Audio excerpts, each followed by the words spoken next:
Rio's drug gangs lash out in response to police raids against their strongholds. Buses and other vehicles burned in a fourth day of violence, as the streets and alleys of Rio's slums echoed to the sound of gunfire. Rio police reported that more than a dozen suspected drug gang members were killed Wednesday as they continued raids in several of the city's densely populated slums. 150 people have been arrested since the operation began. In retaliation, the gangs hijacked vehicles and launched gun attacks elsewhere in the city and even beyond it. They stopped me and pointed their weapons, says José Sousa da Silva, his car now burned out.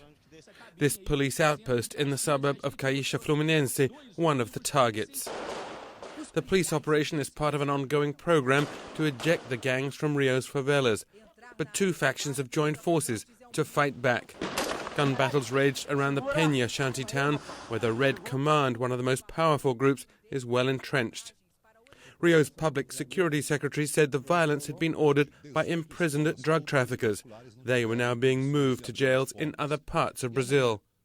The governor of Rio State said the gang attacks were aimed at creating panic, but insisted the authorities would not back down.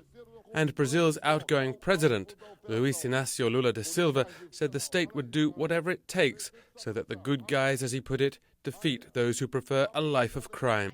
But these are not the sort of scenes that the city of Rio de Janeiro wants the world to see in the run-up to the World Cup in 2014 and the Olympic Games 2 years later.